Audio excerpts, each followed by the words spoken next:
aviation is unique because it evokes a lot of passion. People, for some reason, people care about flying an awful lot, and it's not just in a way to get from A to B. I don't really know how to say it. It's like it brings out the best in people. It's a huge responsibility to do the right thing and come to the right conclusion for your peers that are out in the fleet. It's a big deal. You go from the two-dimensional road system to a three-dimensional airspace, but you're not constrained to the places that they've paved.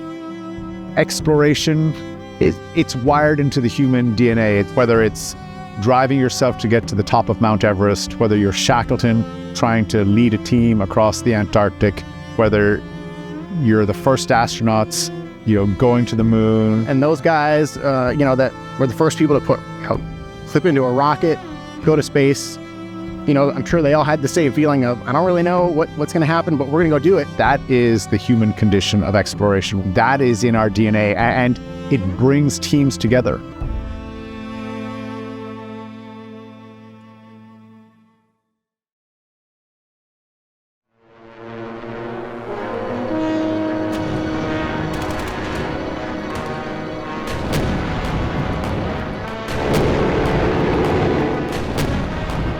September 1st, 1939.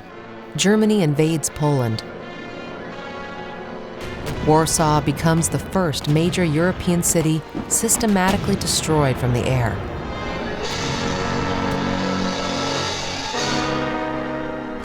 With this new war, the age of air dominance has begun, and the United States is not ready.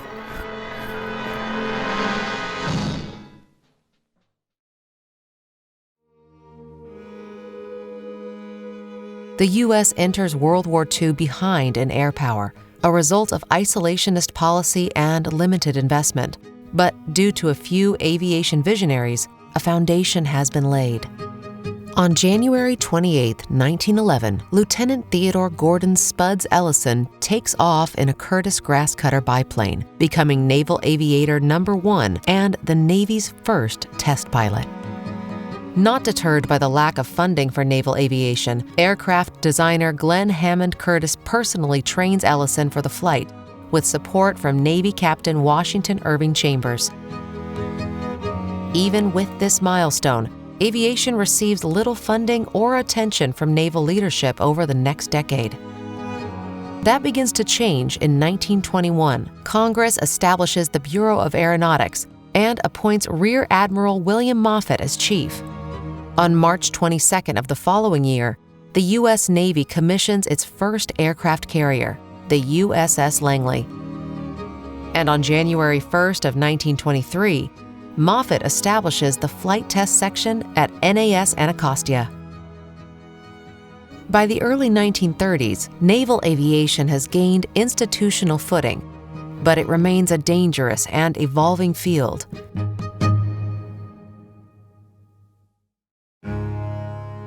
On the evening of April 3, 1933, Moffett boards the USS Akron in Langhurst, New Jersey, for a planned air demonstration involving Curtiss Sparrowhawk fighters. The flight demonstration is canceled due to rough weather, so the Sparrowhawks remain grounded. But one pilot, Lieutenant Commander Frederick Trapnell, waits on standby for the signal to take off in a small ferry plane to join the Akron. An experienced combat pilot, Trapnell has recently completed a tour with the flight test section in Anacostia. As the hours pass and no signal comes, Trapnell grows increasingly concerned. By morning, news breaks. The Akron has gone down in a storm off the Atlantic coast. 73 of 76 aboard are dead, including Moffett. The loss is staggering and deeply personal. Dozens of friends are gone. Trapnell, spared only by circumstance, carries the weight of that night for the rest of his life. The tragedy deepens his resolve. Aircraft must be made not only powerful, but survivable.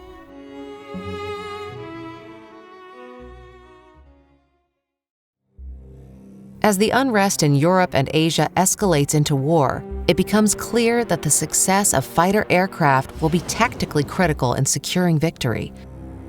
If the U.S. is pulled into the war without the needed flight capabilities, they will be defeated in the air.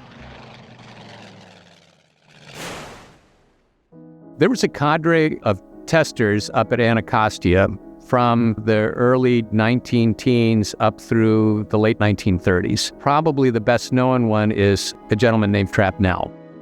Trapnell first joined the Anacostia Flight Test Section in January 1930, one of just 5 team members.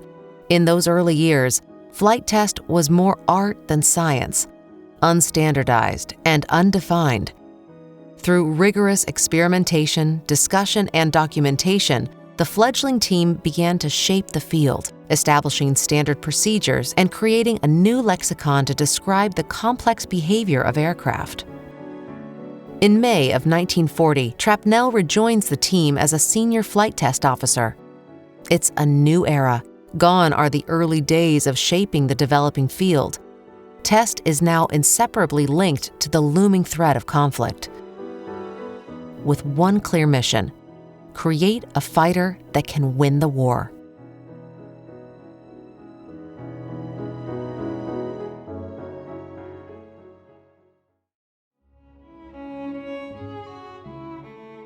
Aspects of testing are completed at multiple locations, adding additional challenges to the process. With the Navy's test team working between multiple locations, it can take up to 4 years for a new aircraft to be approved for duty. But the Navy does not have this much time. As early as the 1930s, the Navy recognized the need for consolidating its test functions. And then, of course, December 7th, it put everything in fast track.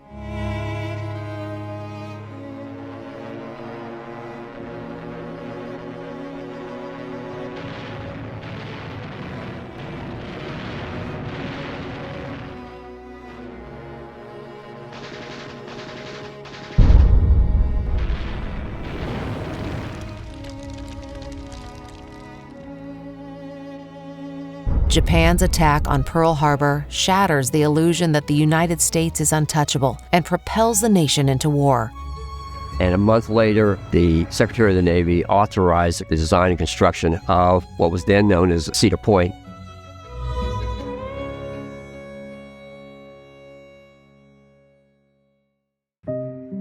Prior to the base establishment in 1941, Southern Maryland was one of the most isolated communities in the United States. 2 ships, the Ark and the Dove, had arrived in southern Maryland in the mid-1600s, making it one of the earliest European settlements in what would become the United States. It was an area rich in wildlife, rich in fisheries, rich in food, and it was a perfect place for people to settle. And the Native American population, our archaeological research shows, goes back probably 12, 15, maybe even as far back as 20,000 years. And the Native American population faded out pretty quickly with the arrival of the European settlers. The 6,400 acres selected for the base is already home to 3 small towns, several large plantations, and acres of prime farmland. This landscape, if you could see it, I've studied the 1938 Department of Agriculture aerial photograph. It was agricultural land from shore to shore, farm fields, hardly a tree in sight. In 1790, St. Mary's County had less than 15,000 people. When the Navy showed up in 1942, the St. Mary's County still had about 15,000 people. You would have seen names like Raleigh and Mattingly and Woodburn. These were names that had been here for 350 years. My grandsons can count back 10 generations of being here in St. Mary's County. Cedar Point had the best arable property in the county. There were some canning factories. They would can tomatoes in the summer, and they would can oysters in the winter. I can tell you from talking to all of them, and there were 13 aunts and uncles, they were very happy on Cedar Point. There was World War, and the locals were not happy about losing their homeland, but they were also patriots. They understood the need.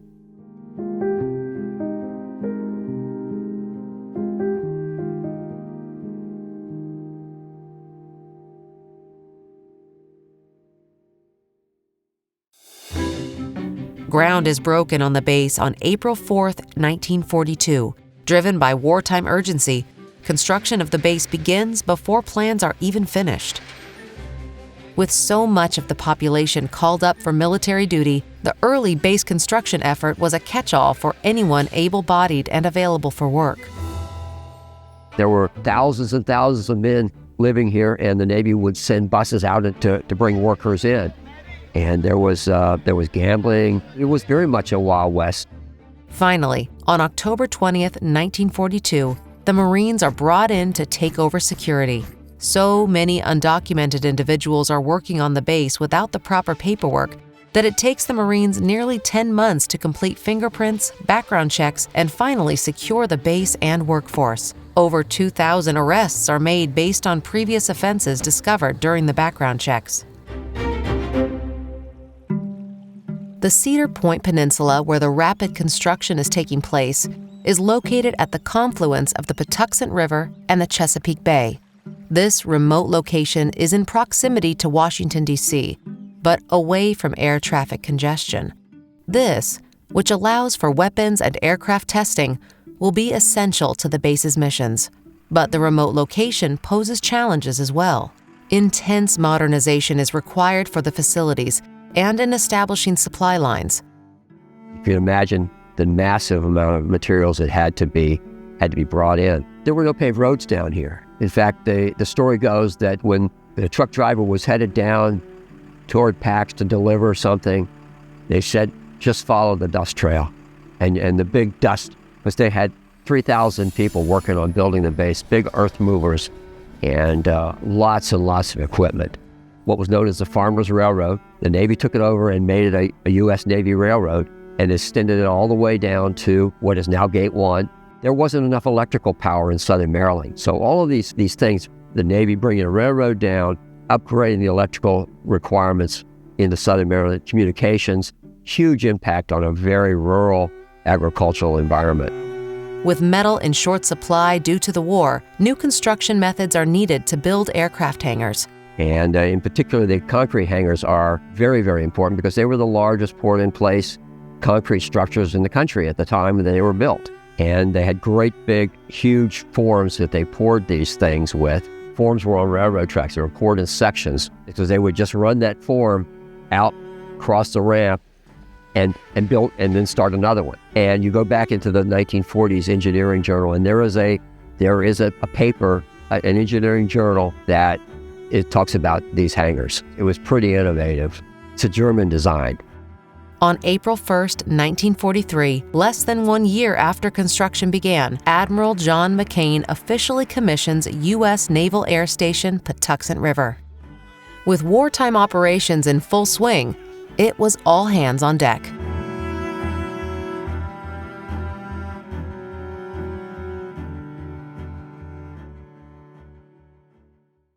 So there were quite a few women here at Pax River in World War II. So Roosevelt signed into law July 30th, 1942, the Reserve Act to allow women to join the Navy.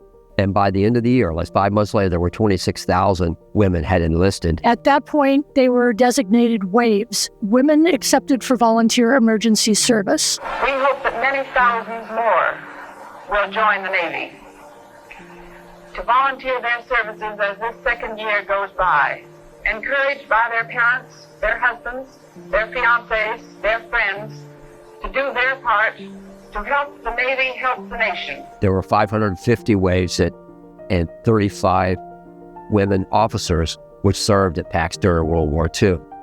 And they arrived at Pax River just about a week before the base was to be commissioned. They had been originally envisioned to clerical work, drivers and things like that. They got involved in technical, scientific research, meteorology.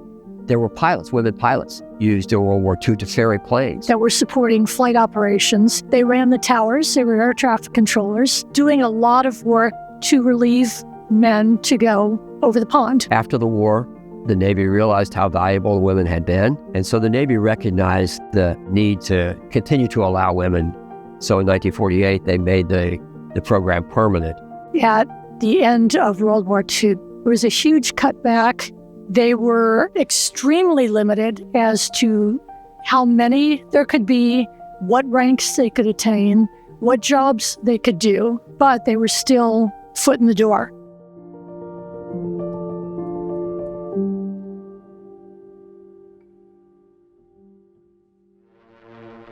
With Allied forces hanging in the balance, there's little time to celebrate the collaborative feat of patriotic effort. While Pax River is still under construction, test team at Anacostia grapples with a serious problem. Japanese Zeros are outmaneuvering U.S. and Allied aircraft. Then, on July 10, 1942, the wreckage of a Japanese Zero is discovered by a U.S. patrol plane. Piloted by Tadayoshi Koga, the Zero had taken part in the infamous Midway operation in the Aleutian Islands. Hit by U.S. fire, its oil line was severed. Koga attempted a gear-down landing, but the plane flipped on the icy tundra, killing him instantly. The aircraft is remarkably intact. U.S. forces recover and restore it, offering engineers and pilots their first real look at the enemy's most feared fighter. As the flight test team is preparing to relocate to Pax River, Trapnell, along with Lieutenant Commander Eddie Sanders, tests the restored Zero against the U.S. fighter, the Corsair. With Sanders in the Zero and Trapnell in the Corsair, they fly a series of mock combat flights, confirming that the Zero, despite its speed and maneuverability, has significant shortcomings. Pax River was a major test center for captured Japanese and German hardware during World War II. For example, the Japanese Zero was very, very light, incredibly powerful, incredibly maneuverable. But the bad news was it was so light because it had no armament, it had no self-sealing tanks, it had no protection. If you could shoot them, it was a flying coffin. So we built the Hellcat, and when Grumman designed the Hellcat, it was designed with enough power it could match anything the Zero could do. And at the same time, it had armor plating everywhere, and it could absorb everything the Zero could shoot. On October 21st, 1942, Trapnell traveled to Bethpage, New York, to fly the prototype XF6F3 Hellcat. Having just tested the Zero, he confirms the Hellcat is superior. The Navy needs the Hellcat immediately, but the standard approval process could take years. On Trapnell's recommendation, the Navy puts the Hellcat in combat in 1943. By the time formal approval is granted, the Hellcat has already downed more than 5,000 enemy aircraft. Its kill ratio is 19-1. The new fighter will account for 75% of the Navy's aerial victories in the war. At the same time, Nazi Germany is putting an incredible effort into weapons technology, including the first combat jet aircraft, the Me-262, and the stealth German U-boat. At the end of World War II, the Germans were deploying all kinds of wonder weapons, and one of them was a brand new class of U-boat with anechoic tiles on it, rubber tiles on the submarine that could defeat sonar. It was an amazing invention. It was the miracle weapon of its time. It was a stealth submarine. As soon as it surrendered, of course, the Navy was very interested in why this ghost ship was invisible to us. Using the technology learned from the U-1105, we could start to see how we could defeat these anti-sonar measures. With the new technology and tactical knowledge emerging from Pax River, the Allies begin to gain an advantage in Europe and the Pacific. In addition, the work done at Pax River during World War II continues to influence naval technology to this day. Anechoic tiles are used to this day. It's part of the basis and genesis of the coatings and materials that we use to make our submarines more stealthy today. And when it came time to dispose of these aircraft, sometimes the solution was dig a hole, push it in, and cover it up. Other times the solution was push it into the water. Yes, indeed, there is a U-boat in the Potomac River, and it's one of ours.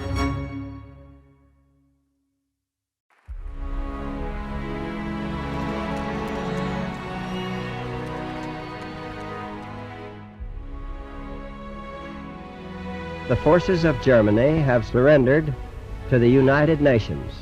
The flags of freedom fly all over Europe.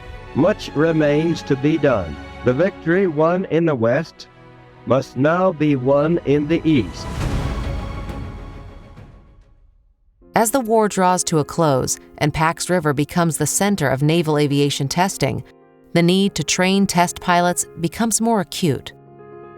In the final year of the war, Commander Sidney Sherby arrives at Pax River, an aviator, flight instructor, and aeronautical engineer fresh from postgraduate training at MIT. Within months, he's chosen to lead the Navy's first flight test pilots indoctrination program, designing the curriculum himself. In May of 1945, a class of 14 pilots and engineers graduates the first informal course in Navy flight test. A year later, Commander Trapnell arrives at Pax River as the new head of flight test.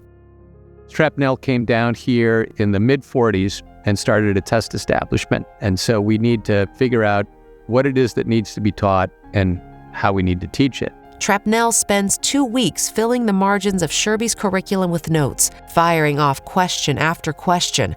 So many that Sherby braces for a complete rewrite. But when his review is complete, Trapnell apologizes and thanks Sherby for the crash course.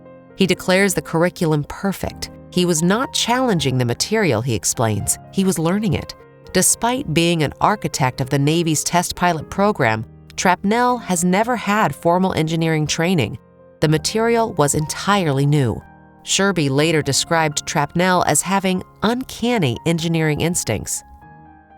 Trapnell begins sitting in regularly on Sherby's classes. Inspired by the experienced and enthusiastic pilots, he lobbies for a formal test pilot school. In 1948, the Navy formally establishes a dedicated training program for test pilots at Pax River, with Sherby as its founding director. This is where the academic groundwork is laid. Calculus, thermodynamics, plane and spherical trigonometry, progressions and infinite series, Cartesian coordinates, and aerodynamics. On June 25, 1950, North Korea invades the South, launching the Korean War and the first military action of the Cold War. The U.S. mobilizes. The Cold War sparks a decades-long arms race, accelerating test programs at Pax River.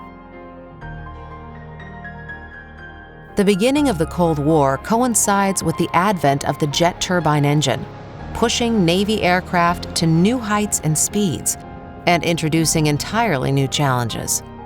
By this time, Frederick Trapnell has become the first naval aviator to fly a jet aircraft, the Bell XP-59A Aerocomet. This experience helps guide aircraft test into the jet age.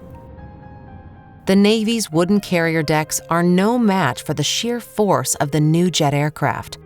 Pax River must adapt. NATC, Patuxent River, Maryland, is located on a 6,800-acre tract bordering Chesapeake Bay. On the ground, the extensive facilities of the center are used to test and evaluate the enormous range of requirements special to naval aviation on the compatibility of the airplane with the aircraft carrier.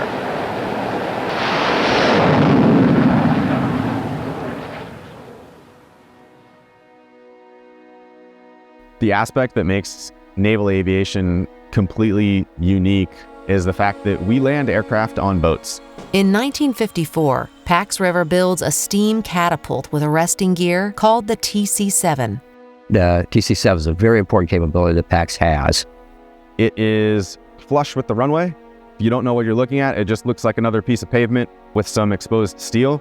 And then underneath that catapult track is the same system that you would see underneath the flight deck on an aircraft carrier. However, ours is, of course, not powered by a couple of nuclear reactors. It's powered by a set of boilers. I don't know how many 70-plus-year-old pieces of equipment that are used almost on a daily basis that are still being used in cutting-edge technological developments and testing and research that like TC-7 is. So it's a very important capability. Another major challenge in the early jet age was the high incidence of aircraft mishaps and the high rate of lethality for testers.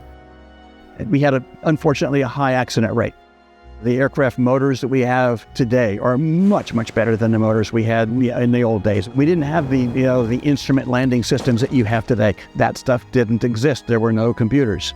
Around 1950 is when we started going supersonic in aircraft. And of course, the aerodynamics around a craft changes when you do that. We were going from high-performance, propeller-driven aircraft to jet aircraft. The technology was not forgiving to people that didn't understand it. So one of Pax River's darkest days was on June 7th, 1960. And inbound is a 57A bomber, which is an Air Force bomber. They're approaching Pax, and there's an explosion in the cockpit of this massive tactical bomber. Mayday, going down. Pax River has the longest runway in the local area, so they decide they're going to orbit Pax River, call the experts, and try to figure out how to recover this bomber. And they decide it's time to eject. So they point the aircraft toward the Chesapeake Bay. The force of the ejection pushes the aircraft off course, and it begins a big spiral over Pax River in St. Mary's County, and eventually settles out on a course and starts drifting right down Great Mills Road, headed to the worst possible place it can go, which is Great Mills High School. The bomber skims across the athletic fields and slams into the woods behind the school. This sends a fireball up into the sky. The Air Force dispatched 2 helicopters from Andrews to aid in the search and rescue operations. The helicopters retrieved the pilots and brought them back to the air operations area. And our fire department is down there helping fight the fire. They begin to get things under control, and everyone is breathing a sigh of relief over the near miss. But an hour and 4 minutes later, a Marine Corps captain named Captain Parsons is on the catapult with an F-8 Crusader fighter aircraft. The catapult's launched, and the aircraft staggers into the air, immediately in distress. Eyewitness said the aircraft stalls only about 100 feet off the end of the catapult. The pilot ejects, the engine goes into full power and slams into one of the helicopters that is just taking off to return back to Andrews Air Force Base. The helicopter explodes, killing both on board, falls into the ambulance that was waiting right below it, killing both the medical personnel in the ambulance. The crippled aircraft, now fragmenting and disintegrating, continues up toward the air operations building in the control tower and comes to rest on the hill beside the aircraft control tower, spewing burning jet fuel into the parking lot, setting a dozen cars ablaze and causing second and third degree burns to many of the bystanders. Now we have this intense fire going on, starting to consume the buildings and the vehicles in the parking lot. And the fire department is down at Great Mills High School, having to fight their way back through all the concerned parents who were swarming to their way toward the school. When it's all over, a dozen cars were destroyed, 4 people are dead, dozens are hospitalized with critical burns. Every street on base is named for those who lost their lives in an aircraft test mishap. The mishap rate in the Navy was about 3.5 per 100,000 flight hours. The mishap rate at the test center here was about 69 per 100,000 flight hours. So 20 times basically what the Navy Marine Corps' average was. How do you cope with the loss of somebody you love and respect? And it's as hard for me as it is for anybody else. Yeah, you miss the people who are gone, and you live for the people who are still pressing.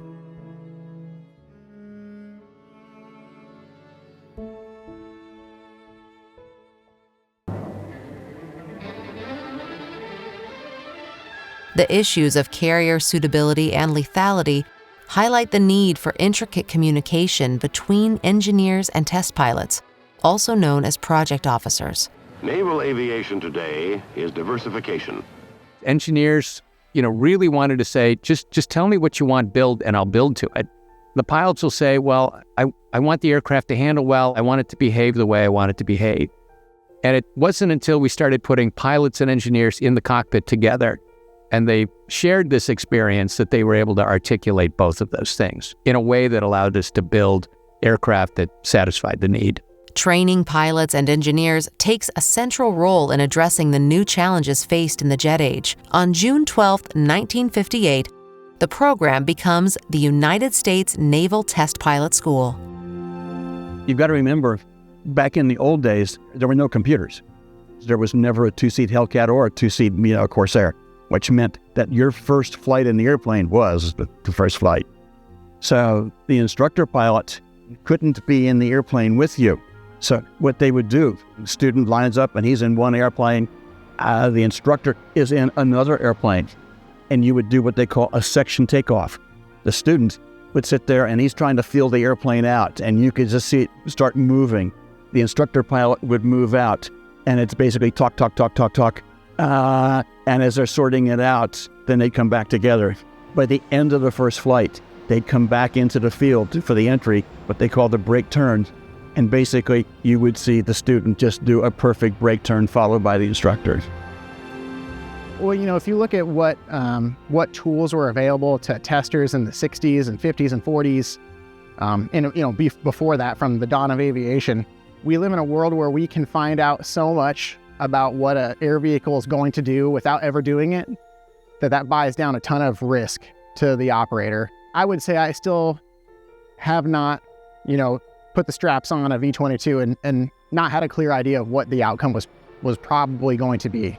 And I think that is the biggest difference between, testing and the right stuff guys who, there's a room full of people with slide rules who are going to tell you what they think is going to happen. To accept that risk and not know the answer is what I think all of us now would do, but we don't have to. For we meet in an hour of change and challenge, in a decade of hope and fear, in an age of both knowledge and ignorance. The military importance of high ground has been recognized for thousands of years, but during the Cold War, with technology advancing and tensions increasing, Russia and the United States lift their sights to new heights. In April 1959, 4 test pilot school graduates, John Glenn, Wally Schirra, Alan Shepard, and Scott Carpenter, were among the first 7 astronauts selected by NASA. I believe that this nation should commit itself to achieving the goal, before this decade is out, of landing a man on the moon and returning him safely to the Earth. Naval Test Pilot School has played a small part in that. Putting people on the moon, the astronaut program, a lot of that early training for those future astronauts happened at Naval Test Pilot School, and then after their flight test careers, thousands of people have banded together on an idea. You don't put a man on the moon because you pay for it. You have to get the team together, and they have to all want to push in the same direction. We choose to go to the moon in this decade and do the other things, not because they are easy, but because they are hard. And it came to somebody like President Kennedy coming in and unifying the thought in people's minds, and then it just took off by itself.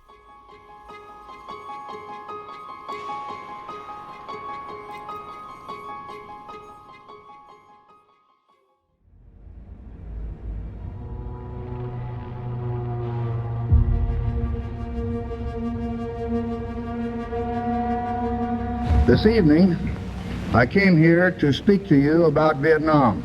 Vietnam is the scene of a powerful aggression that is spurred by an appetite for conquest. The defense of freedom is everybody's business. If the level of enemy activity significantly increases, I shall not hesitate to take strong and effective measures to deal with that situation.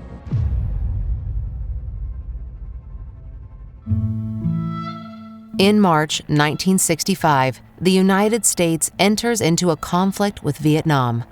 In the early days of the war, the United States is losing more aircraft than the enemy. This causes a renewed focus on the development of advanced attack aircraft, like the Douglas A-4 Skyhawk, the Grumman A-6A Intruder, and the Vought A-7A Corsair II. Supersonic fighters, such as the Vought F-8 Crusader and McDonnell Douglas F-4 Phantom II, are also introduced into combat. All of these aircraft went through testing at Pax River. The 1970s saw budgets cut, but progress continued at Pax River with the testing of aircraft like the AV-8 Harrier and the F-14 Tomcat.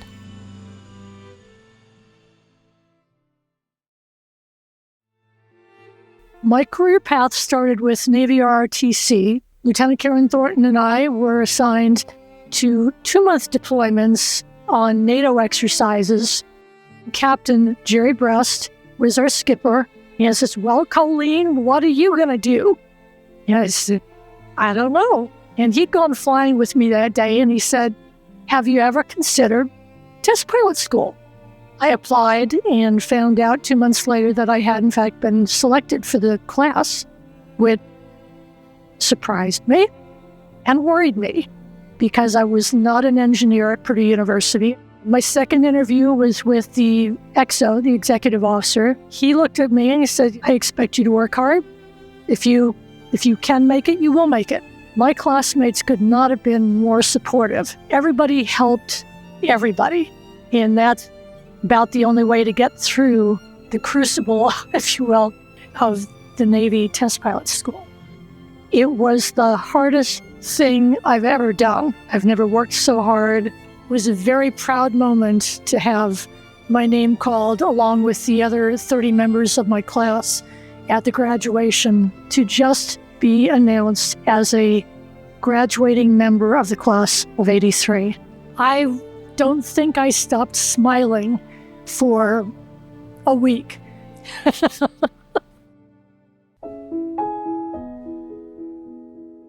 The 1980s ushered in policies of peace through strength, and Pax saw an explosive hiring increase. We've heard the phrase, peace through strength, so often. Its meaning has become blurred through overuse. A time has come for America to recall once more the basic truths behind the familiar words. In 1985, there was quite a, kind of the Reagan buildup of hiring that was going on here locally. Yeah, human resources in those days was very busy. So I came for an interview. I'm a Reagan-era hire, and I said they would hire anyone because I'm a civil engineer, 5'2", from West Virginia, and they hired me. I truly did not know anything about naval aviation. I thought the Navy was ships. As the United States moves through the Vietnam and Cold War, the Navy's aircraft undergo a major transition. Once designed for a single role, air combat or ground attack, aircraft begin evolving into versatile, multi-role platforms. When I started here, it was an analog Navy. It wasn't a digital Navy. So A6s, A7s, pretty analog type platforms. The A4 had no radar. It had no bombing system. It was basically, World War II style bombers. You have the cross in front of you, get everything lined up and hit the button. These limitations drove the need for smarter, more capable systems. The shift from analog to digital technology opens the door for true multi-role aircraft.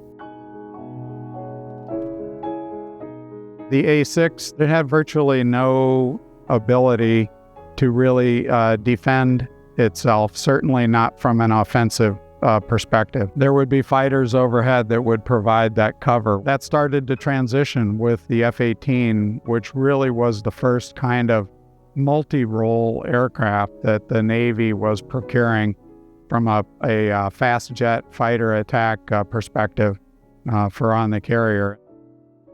By the late 1970s and early 1980s, the FA-18 Hornet emerges from this shift. Designed to replace both the F-4 Phantom II and the A-7 Corsair II, lightweight, durable, and built to withstand the rigorous demands of carrier operations, the Hornet becomes a key asset in naval aviation. It is also a major up-level into digital technology. And then you fast forward to the world we have today, where it's heavily digital. Everything's digital. And there are networks that interact in ways that we couldn't have imagined when I first started here. In the end, it was the F-18, and that was the first of the magic airborne computers, and its capability is outstanding. It's a superb fighter. I mean, 1v1, it's a superb fighter, and it's just as good at dropping bombs. And that's why they call it the F/A-18. And the beauty there is what was taking 6 or 7 sorties to take out one bridge in Vietnam, you could take an F-18 and do it with one flight and one bomb. The F-18 was that first aircraft that was designed for putting bombs on target and being able to defend itself from an offensive perspective. And that started to transition naval aviation into a lot tighter group of airplanes that were being operated. The United States went to war facing new tactics than in previous wars. So when Desert Shield happened, we really had only prepared for refighting the Vietnam War. Desert Shield changed the tactics completely because you could not deliver ordnance below 20,000 feet or you get shot down. And as soon as Desert Shield and then followed by Desert Storm happened, I realized I'm in charge and I have to be in charge. I set up shift work and we worked 24/7 for the first probably month of Desert Shield, generating high altitude tactics for F-18s and A-6s and A-7s. To go home during Desert Shield and Desert Storm, to go home at night and watch what was happening was incredible. It's hard to describe what it feels like to see products that you have put your heart and soul into helping Naval Aviation achieve their mission.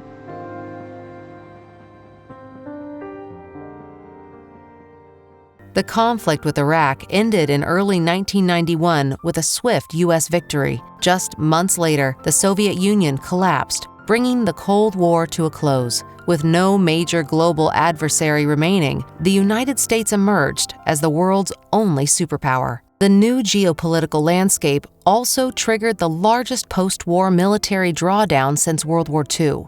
Beginning in 1988 and accelerating through the early 90s, the Defense Base Closure and Realignment Commission, or BRAC, reshaped the force structure. Many aviation squadrons were disestablished, reorganized, or consolidated.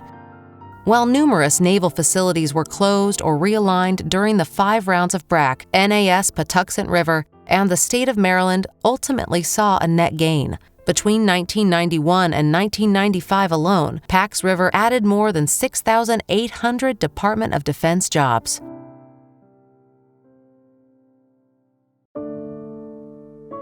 On September 11, 2001, the United States is attacked. It's believed a 737 has crashed into this speculation at this point, but at least 3 floors taken out, crashed into the side of the building. Debris raining down from 110 floors up. And I happened to have the 8 o'clock class that morning. We took a break at the hour point, and we had televisions located all around. At that point, they were repeating it when the first airplane flew into the towers. The reaction was, somebody made a mistake. Can you think of any reason for a pilot to slam into a building of this height on a day like today if it wasn't intentional?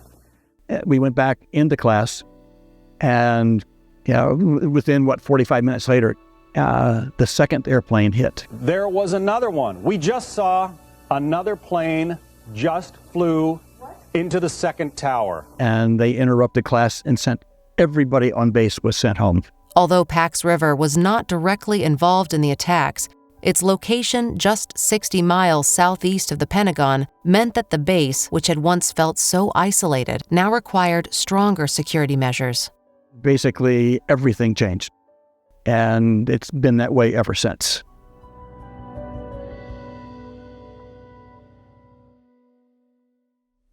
At this hour, American and coalition forces are in the early stages of military operations.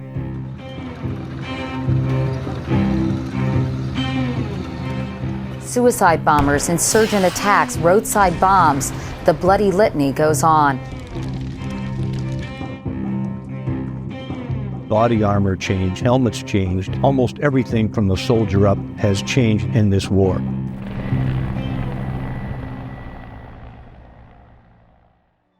After the attacks of September 11, 2001, the United States entered a new kind of war, one without clear battle lines or a single adversary. What followed was a sustained global campaign across Afghanistan, Iraq, and beyond. The Global War on Terror. For Patuxent River, the mission shifted rapidly. Aircraft once built for Cold War dogfights were now being adapted for counterinsurgency, intelligence gathering, and long endurance operations over vast desert and mountainous terrain. The tempo at Pax increased. Engineers raced to equip aircraft with new sensors, communication systems, and defensive countermeasures tailored to threats like IEDs and shoulder-fired missiles. Test schedules accelerated, operational timelines compressed. The global war on terror would stretch on for 2 decades, becoming the longest conflict in U.S. history. And through it all, Pax River remained a critical node in adapting and advancing the tools of modern warfare.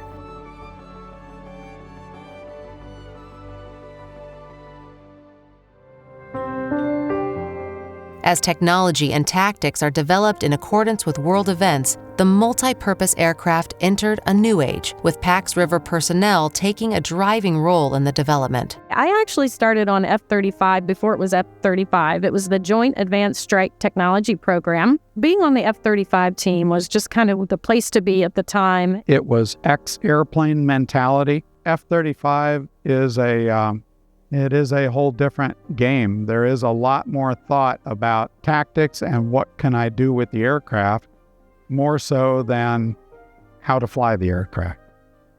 F-35 really brought the emphasis of the book is wide open with a blank sheet of paper for being able to create a complete system that not only supports the naval aviation enterprise, but works across all of the DoD's services. It was a really, really exciting time of flight test. I make a lot of jokes. When you see the aircraft do its magic, doing a hover and a vertical landing, don't marvel about the pilot doing it. The engineers made it simple. Marvel at the engineers. There was a tremendous amount of effort put into the 5th generation F-35 to hold the condition for the pilot. As a result, aircraft like the F-35B in the hover coming aboard the ship is an incredibly simple evolution compared to the Aviate-B that it replaces. It really is a straightforward aircraft for being able to learn to fly. And it is the transition for the aircrew to be able to spend more time in tactics training and weapons training, less time in how to fly the aircraft. And we actually delivered a collaborative approach across the Air Force and the Navy, which some people said could not be done.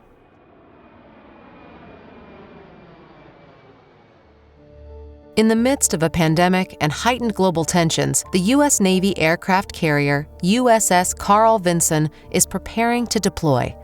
This will be the first deployment with a newly integrated air wing, including the never-before-deployed CMV-22B Osprey and the F-35C Strike Fighter. We got our fuel truck, so we'll be set here shortly. But there is still work to do. The test team at Pax is charged with demonstrating that the Osprey can transport the 9,620-pound F-35 engine to the carrier fleet. This is the heaviest engine ever used in a carrier-based fighter. If the Osprey can't handle the load, which would allow mid-deployment repairs to the F-35, then the newly integrated air wing cannot deploy. And that is going to be the furthest we've ever flown a V-22 without special refueling systems or aerial refueling use, and with a significant payload. So it's a big deal. Really, it starts the night before as I'm weather checking, trying to make sure it's going to be good for the next day. So when I wake up, immediately silence my alarm, weather checking again with all the paranoia that comes with flight test and seeing, am I going to make it today? The build up to a test flight around here is certainly well scripted as far as what I do every day. That's because if I deviate, I'm going to miss something. How much extra do you think we'll have? I think we're going to get into the holding stack with 2,700. Yeah, we're thinking? I bet it's going to be more. I bet we'll be at about 32. We'll go at 30. I like it.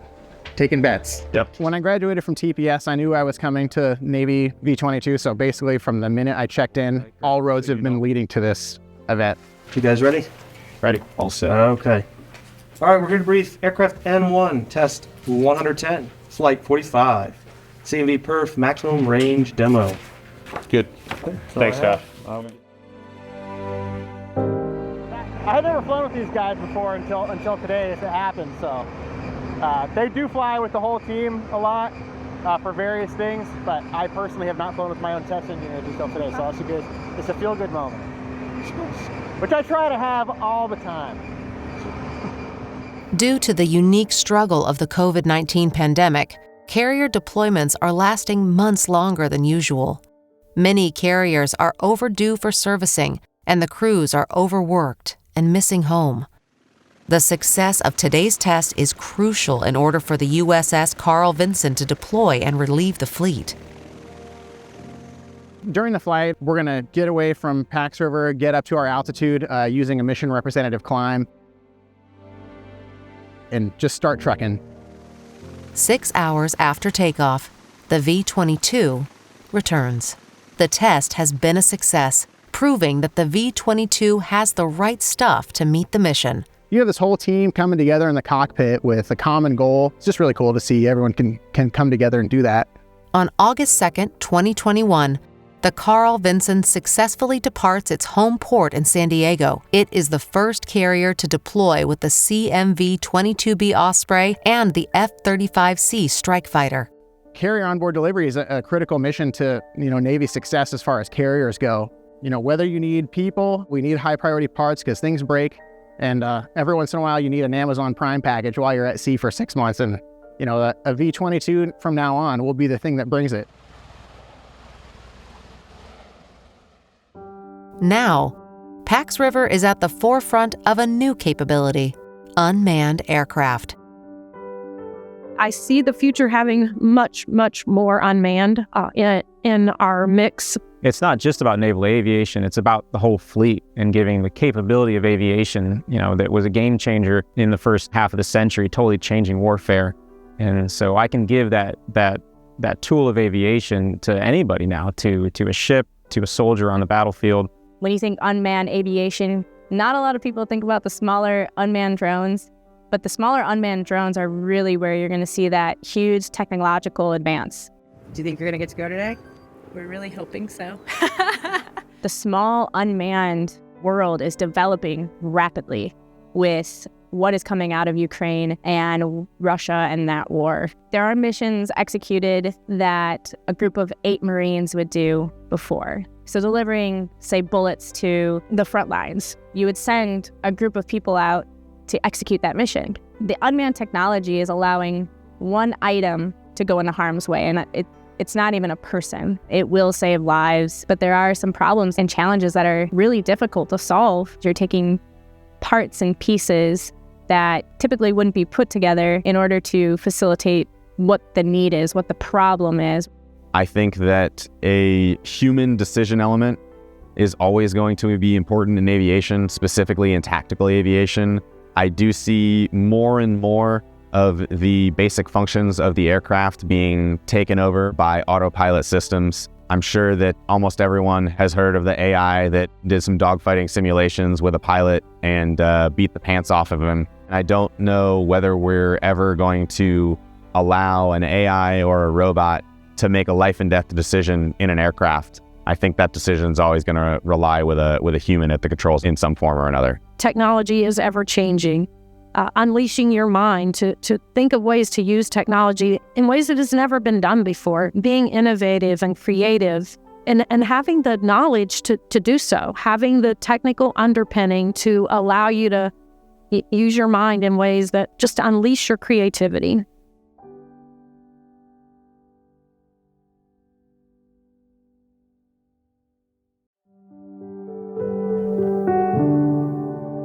So the Navy operates on a landscape here that came already with a complement of plants and animals here, and it's our job to be stewards of those, to take care of those. First we're going to walk on a beach, then we're going to walk on a trail, then we're going to come to a landing zone, and all along there terrapins have laid nests. More species, endangered species, occur on DoD lands than those managed by any other federal agency.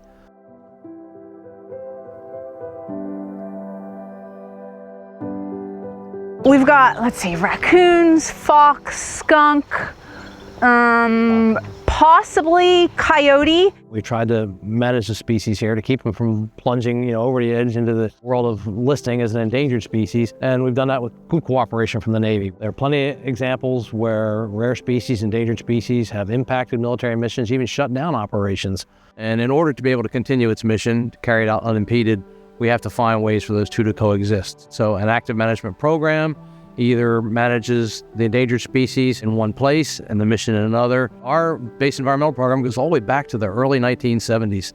pre-Earth Day, pre the big environmental movement in this country. And I think because of our early intervention, because of our management and the cooperation with the military operators here, we've been able to keep that from happening. Creating alternate landing zones, just a communication, win-win situation.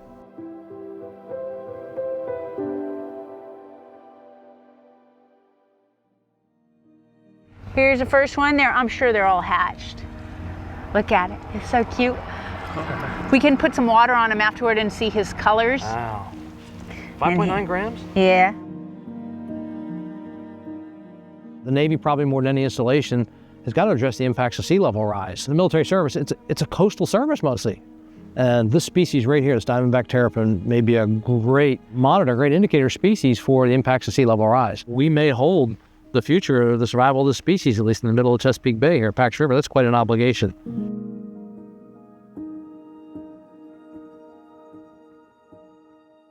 I look back on almost a 40-year career, and what I like most is I believe I actually see evidence of my hand, my management, my impact on this landscape here. This land that we occupy here on the Patuxent River Naval Air Station, it's being used by the Navy right now, but it belongs to the public. It belongs to every citizen of the United States. You, Navy, may use it for whatever period of time you need to use it, but you need to take care of it.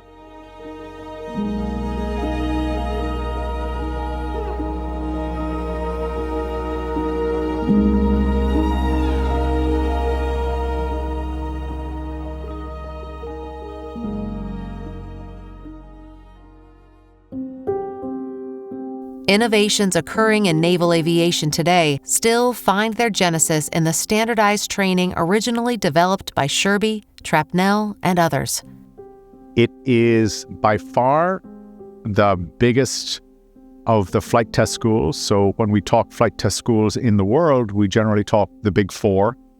One in France, one in the United Kingdom, Naval Test Pilot School in Patuxent River, Maryland, and then Air Force Test Pilot School at Edwards Air Force Base. And Naval Test Pilot School graduates more flight test professionals every year than the other three combined. We bring people from many different backgrounds and we put them through this rigorous course, and they have to work together because nothing in the world of flight test is done on your own anymore. There's no one person out there flying at the edge of the envelope all by themselves. It's a huge team effort. Patuxent River as a school, as a test pilot school, of course, is a unique experience because of what they have to accomplish in a limited amount of time, getting you through a syllabus that really requires 36 hours a day, no sleeping involved, so that you, on the other end, can fly anything and evaluate it to a specific purpose. And the students that show up here are definitely the cream of the crop. They tend to be the people that, if there's a rule for something, say, how come? In other words, where did that come from? I think they're intellectually curious. They know that the school's tough. They know it's one of the toughest, most challenging schools in the military. The Navy Test Pilot School has far and away the best academic instructors of any place I've ever gone to school. They said J.J. McHugh could teach differential equations to a rock, and I believe it. He made mathematics, high-level mathematics, come alive by relating them to the aircraft. One of the things that I really love about the military aviation and the flight test community, projects will come in and they will be a long project. They'll often be much longer than any military personnel's tour of duty. But they will move the football during that time, and then somebody else who doesn't even know them will pick it up and run with it. It's fun to think about the legacy of test aviation. If you walk through the halls of the test pilot school and you look at the names on the wall, and some of those names, especially from some of the earlier classes, those are household names. Those are names that everybody knows. You look at mission commanders that have gone to the space, that have gone to the moon. A lot of those guys were test pilot school graduates. Names that you grew up with as a kid that were heroes. It's like, oh hey, they went to the same school I did. They were here in this building. They were in these classrooms. They were in these hangars. They worked on this base, and I get to be a part of that. I love seeing where it's gone and where it's going. Houston ACR, this is Space Station. We have you loud and clear. You learn how to adapt so well at test pilot school. You're given a new aircraft. You're given, 5 days to learn that aircraft, and then you go fly it and do an evaluation on that. That's much like what we do in the astronaut lives up here on the International Space Station. I remember very specifically, our skipper asked our class 130, if anybody wanted to be an astronaut. And it was pretty impressive to see some of the most incredible pilots in the world all raise their hand. Where would I like to see my career go? Well, NASA, if you're listening. I'm the commanding officer for 18 months. It's humbling and it's an honor. You get to provide an influence, you get to shepherd the team, and then you get to recognize the talent that's coming in behind you that's going to carry the proverbial football a little bit farther down the field. Today, the base continues to serve as a critical testing ground for advanced aircraft and aviation technologies, sustaining the U.S. Naval Aviation Enterprise's combat edge over adversaries.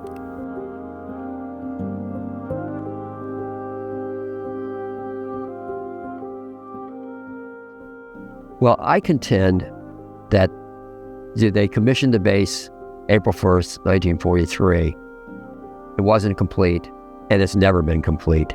It's always a very dynamic, growing place. There's always something being built here.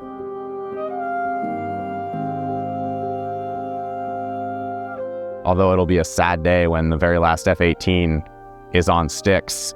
When there's an F-18 on sticks at a museum, I can look at it and say, I flew that, I tested that, I made that a better airplane.